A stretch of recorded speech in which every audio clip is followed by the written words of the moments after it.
আপনি যদি সবথেকে কম খরচে মধ্যপ্রদেশের দুটি জ্যোতির্লিঙ্গ মহাকালেশ্বর এবং ওমকারেশ্বর দর্শন করতে চান, তাহলে এই ভিডিওটি হতে চলেছে আপনার জন্য অত্যন্ত গুরুত্বপূর্ণ। সবার প্রথমে হাওড়া থেকে বিকেল 5:45 শিপ্রা এক্সপ্রেস ধরে পৌঁছে যান মধ্যপ্রদেশের উজ্জয়িনীতে। রাত 10টার সময় ট্রেন পৌঁছবে। ট্রেন থেকে নেমে স্টেশন থেকে বেরিয়ে আসবেন, একটি টোটো বুক করে নেবেন, হরসিদ্ধি মাতা চৌরাহা চলে যাবেন। হরসিদ্ধি মাতা চৌরাহা হলো হরসিদ্ধি মাতা মন্দিরের কাছেই। ওখানে গেলে অনেক কম খরচে ধর্মশালা, গেস্ট হাউস সবকিছুই পেয়ে যাবেন। ভাড়া পড়বে মোটামুটি 500 টাকা, 600 টাকা অ্যাটাচ বাথ, ডাবল বেড। পরের দিন ভোর ভোর উঠে পড়ুন, সকাল 6টার মধ্যে বেরিয়ে পড়ুন একটি টোটো রিজার্ভ করে। দেখে নিন আশেপাশে সমস্ত দ্রষ্টব্য স্থানগুলি, যেমন কালভৈরব মন্দির, হরসিদ্ধি মাতা মন্দির, ভর্তৃহরি গুফা, ঋণমুক্তেশ্বর মহাদেব, সিদ্ধবট, গড়কালিকা মাতা, গণেশ মন্দির, এই সমস্তগুলো। এছাড়াও দেখে নিতে পারেন সন্দীপনী আশ্রম, যেখানে শ্রীকৃষ্ণ বলরাম ছোটবেলায় বিদ্যা লাভ করেছিলেন। সবশেষে হরসিদ্ধি মাতা মন্দির দেখবেন হরসিদ্ধি চৌরাহাতে।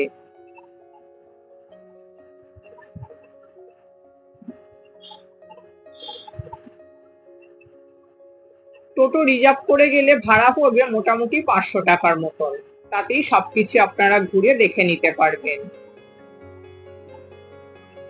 সমস্ত কিছু দেখা হয়ে গেলে টোটো ছেড়ে দেবেন, এরপর চলে যাবেন হরসিদ্ধি মাতা মন্দিরের কাছে শিপ্রা নদীতে চান করতে। এই শিপ্রা নদীতেই প্রতি 12 বছর অন্তর পূর্ণকুম্ভ অনুষ্ঠিত হয়। এখানে চান করে নেবেন, এরপর চলে যাবেন মহাকালেশ্বর মন্দিরে। হরসিদ্ধি মাতা মন্দিরের কাছেই মহাকালেশ্বর মন্দিরের একটি গেট আছে, ওখান দিয়ে প্রবেশ করবেন, চলে যাবেন মহাকালেশ্বর মন্দিরে দর্শন করতে। দর্শন হয়ে গেলে মহাকালেশ্বর মন্দিরের প্রসাদালয় থেকে প্রসাদ খেয়ে নেবেন পেট ভরে। ওখানে দুপুর 11টা থেকে কুপন দেওয়া শুরু হয়। প্রসাদ খাওয়ানো শুরু হয় বেলা 12টা থেকে রাত্রি 9টা পর্যন্ত, সারাদিন ধরে চলে। প্রসাদের মধ্যে থাকে ভাত, ডাল, সবজি, চাটনি, পায়েস, মিষ্টি, সবকিছুই। সবাইকেই পেট ভরে প্রসাদ খাওয়ানো হয়। কুপন একদম বিনামূল্যেই পাওয়া যায়।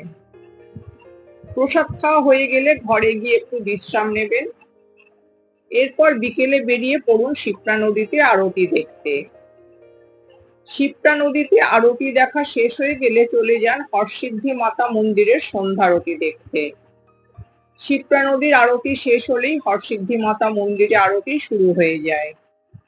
হরসিদ্ধি মাতা মন্দিরের আরতি দেখা হয়ে গেলে আবার চলে যান মহাকালেশ্বর মন্দিরে, সম্ভব হলে আরো একবার দর্শন করে নিন। দর্শন হয়ে গেলে ওখানে রাত্রি 8টা থেকে লেজার শো শুরু হয়ে যায় সম্পূর্ণ বিনামূল্যে। এই লেজার শো দেখে নেবেন। দেখে মন্দির থেকে বেরিয়ে আসুন, মন্দিরে প্রসাদালয়ে গিয়ে প্রসাদ খেতে পারেন, অথবা হরসিদ্ধি চৌরাহাতে প্রচুর খাবারের দোকান আছে, সেখানেও রাত্রিরের খাবার খেয়ে নিতে পারেন। পরের দিন আবার ভোরবেলা উঠে পড়ুন, চলে যান মহাকালেশ্বর মন্দিরের ভস্মারতি দেখার জন্য। যদি আগে থেকে অনলাইন টিকিট কাটা থাকে তো খুবই ভালো কথা, যদি টিকিট কাটা না থাকে তাহলেও কোনো চিন্তা নেই, রানিং লাইনে ভস্মারতি দেখে নিতে পারবেন।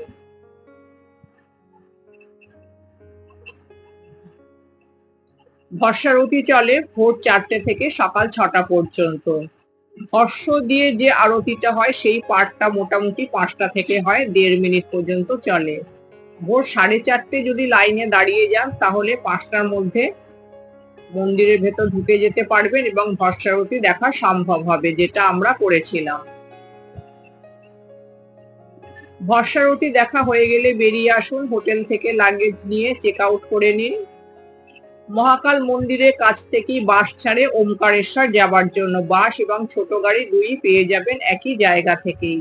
আগে থেকে টিকিট কেটে রাখার কোনো প্রয়োজন নেই।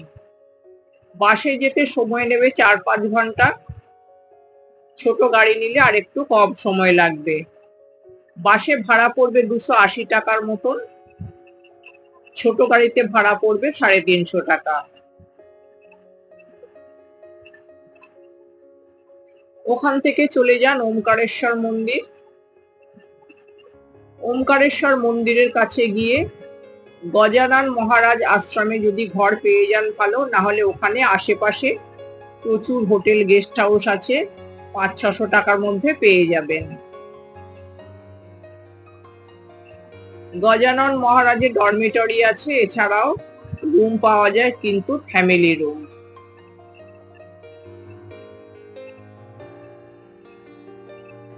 ওখানে গিয়ে ঘরে লাগেজ রেখে চলে যান সঙ্গমে স্নান করতে।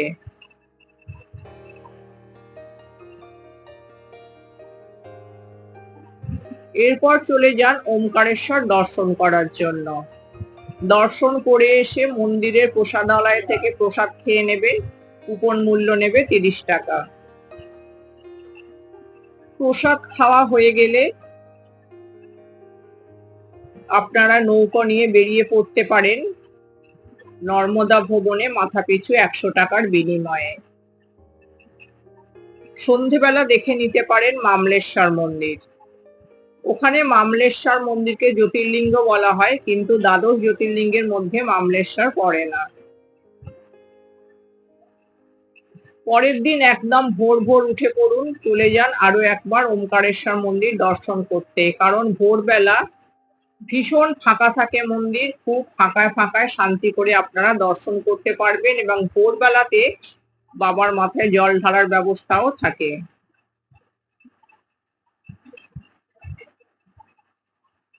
দর্শন করে বেরিয়ে আসুন, এরপরে আপনারা পায়ে হেঁটে ওমকারেশ্বর পর্বত পরিক্রমা করতে পারেন।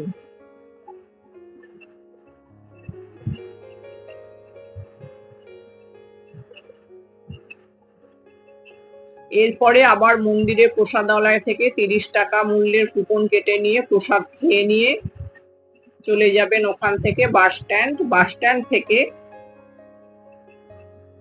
বাস ধরে চলে যাবেন সোজা ইন্দোর রেলওয়ে স্টেশনে। ইন্দোর থেকে ট্রেন ধরে বাড়ি ফিরে আসবেন।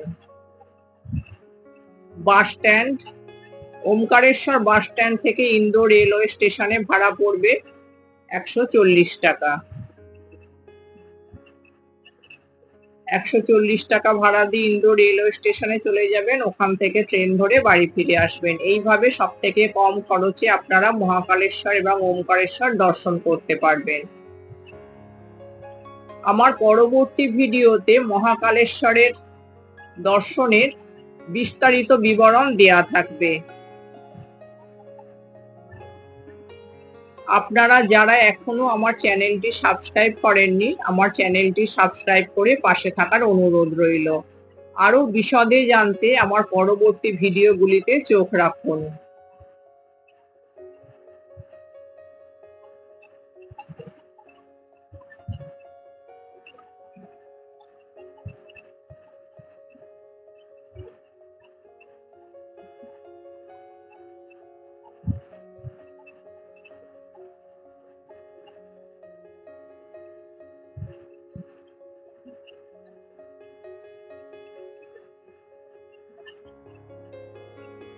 ভারতবর্ষের দ্বাদশ জ্যোতির্লিঙ্গের অন্যতম হল মহাকালেশ্বর এবং ওমকারেশ্বর। একই ট্যুরেই এই দুটি জ্যোতির্লিঙ্গ দেখে নেওয়া সম্ভব।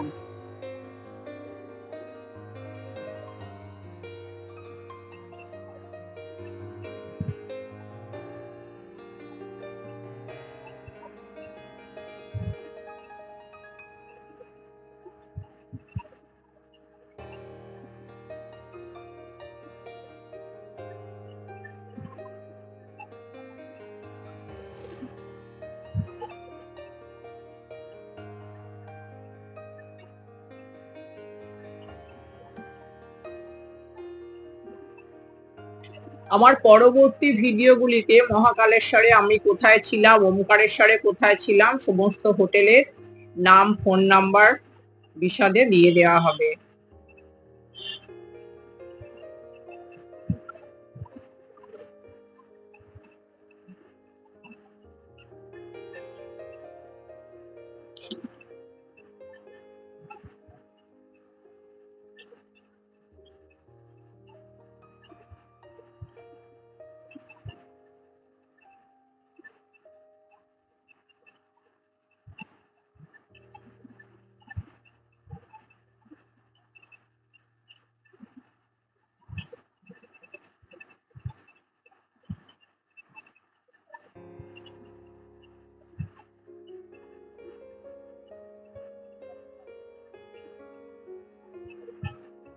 আপনাদের আরো কিছু জানার থাকলে আমাকে কমেন্টে জানাতে পারেন, সাধ্যমতো উত্তর দেওয়ার চেষ্টা করব।